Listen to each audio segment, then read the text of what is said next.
We're here in Le Mans for qualifying ahead of the first full-length Grand Prix of the final round of the MotoGP eSport Global Series. My name's Conor Doty. I'm joined by Chris Jordan in one of the beating hearts of our sport. It always delivers excitement on a huge scale, and I think we're in for another treat here today, Chris. Yeah, very difficult to see how this one is going to play out, given the very, very wet conditions, which is something, of course, we've come to expect of Le Mans. But yeah, gosh, these wet conditions could see a very mixed grid unfold ahead of race time. Race 5, of course, for Milan Games Week. So I'm watching this one on the edge of my seat already, Conor. Yeah, absolutely. I mean, earlier this year in MotoGP, we saw an absolutely incredible race from start to finish, with obviously Johann Zarco coming out on top.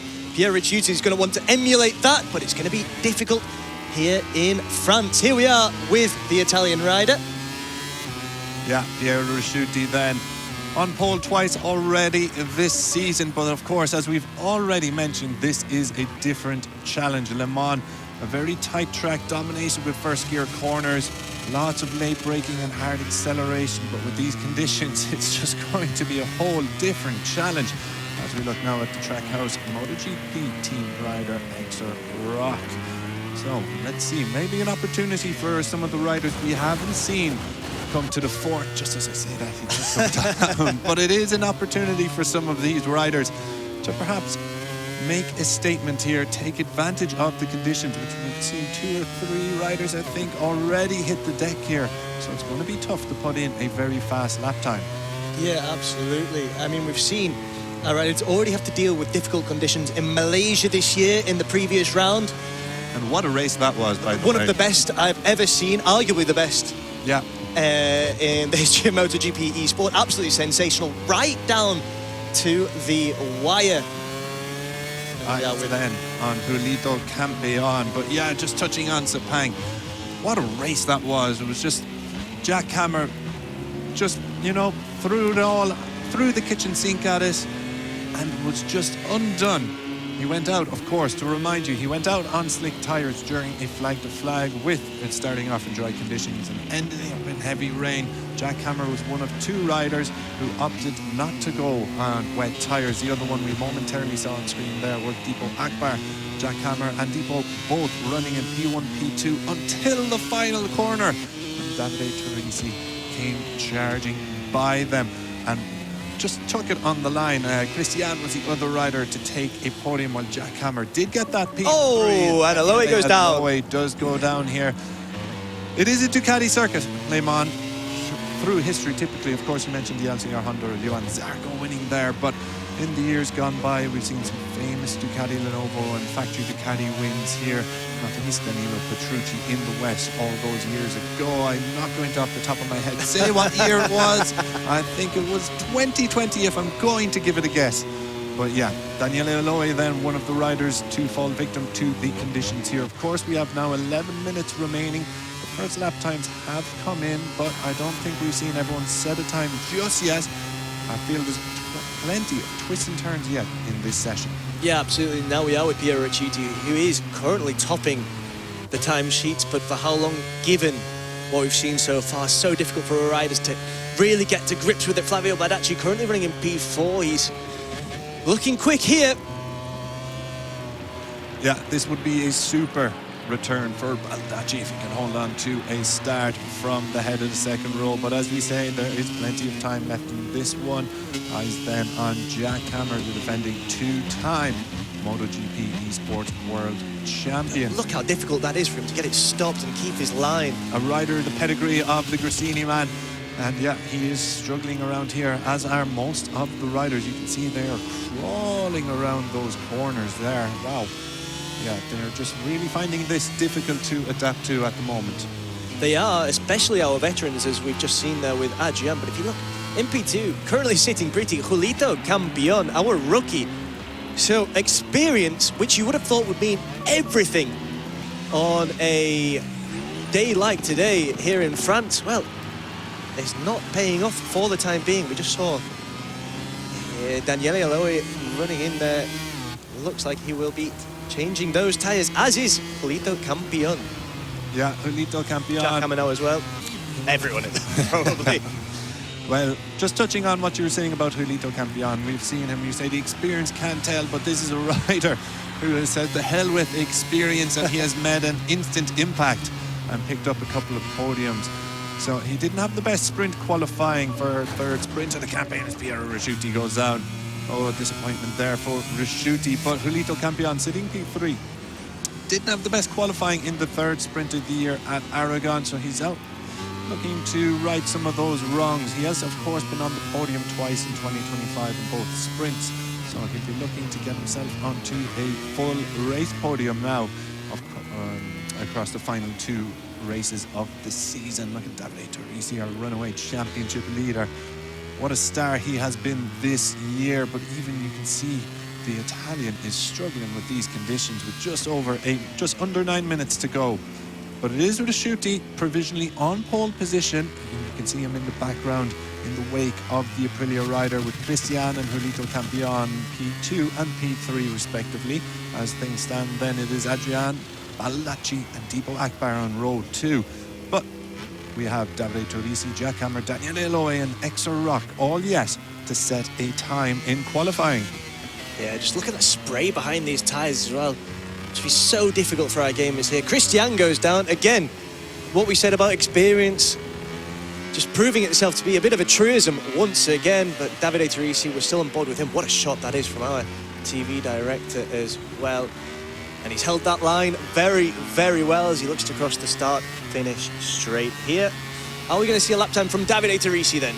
We are! Brilliant stuff. Now, that is why he is this year's standout rider. Through those really difficult conditions, Davide Torrisi launches himself up to P2. Jack Hammer then out of Recordamont and onto the straight. What do you got for us?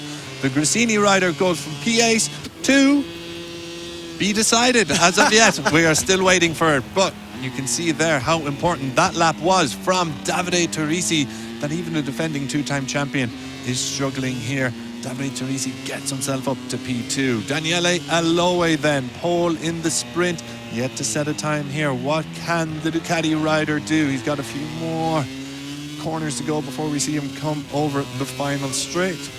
Yeah, he finished P1 in that last race, last time out in round 2, and now he's got to consolidate on that form, which we've finally seen from him after we expected arguably a little more from the Ducati rider.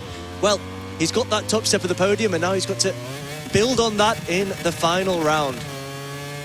Julito Campion, the ever impressive rookie, still hanging on to P4.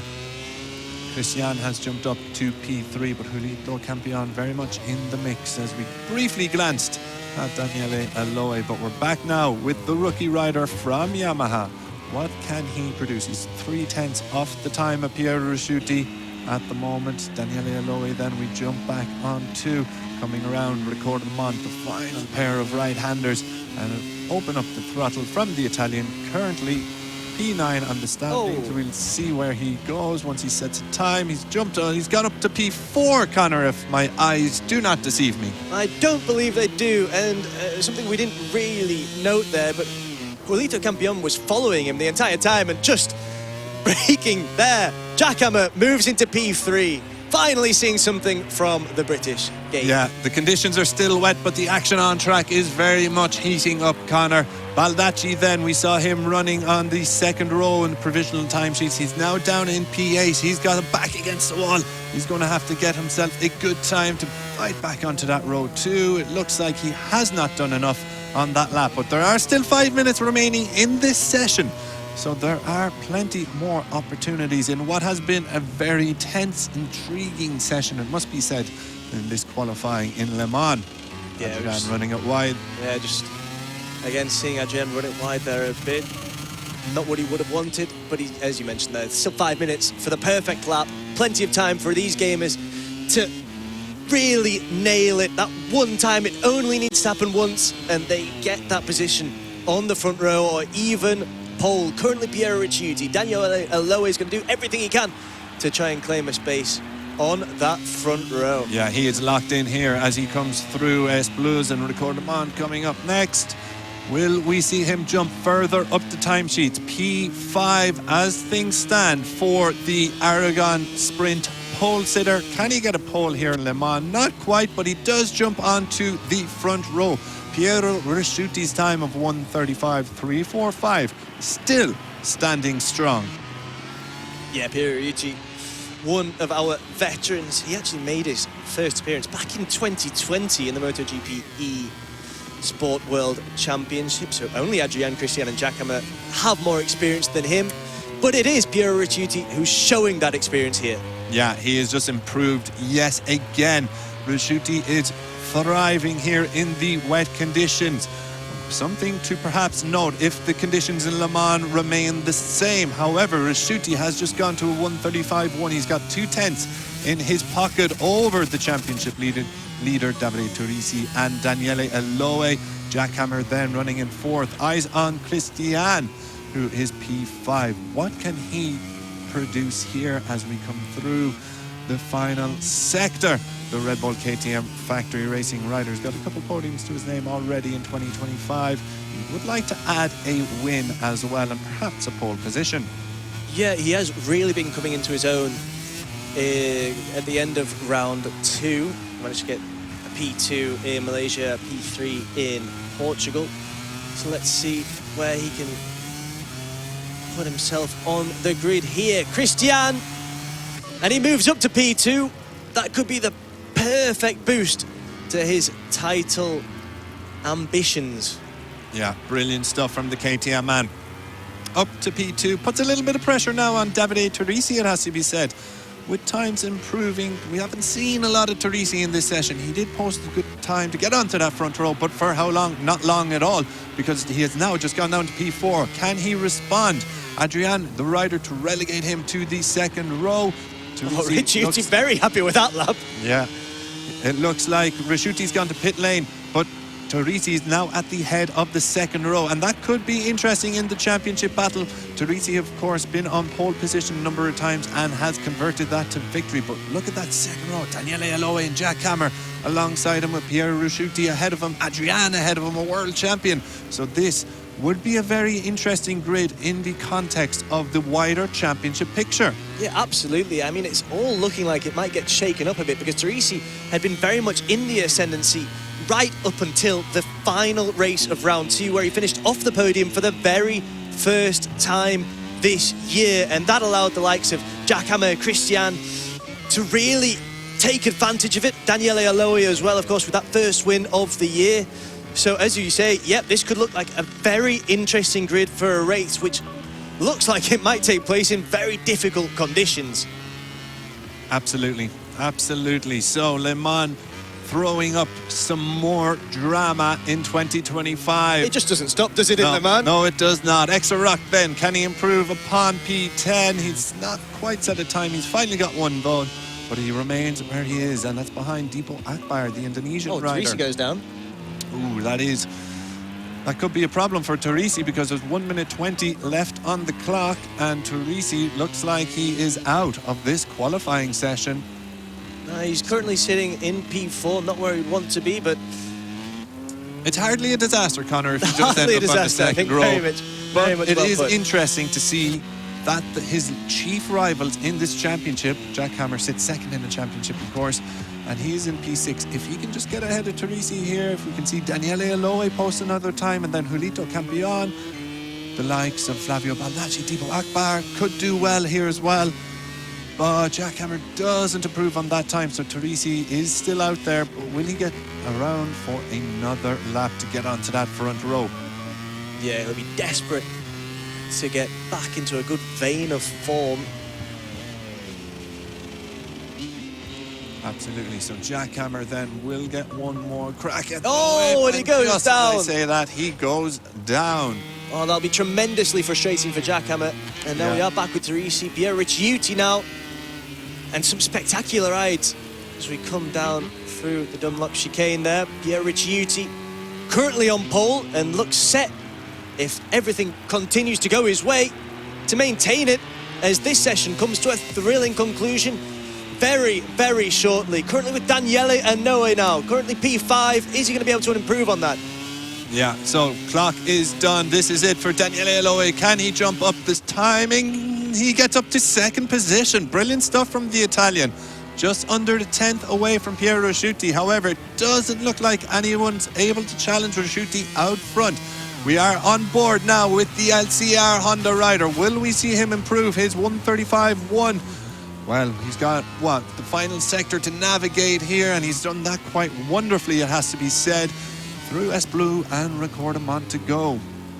So the LCR Honda rider just coming over the final few corners here. That's through S Bleu and Recordamont, the double right-hander, to finish off this iconic, historic racing track that is Le Mans.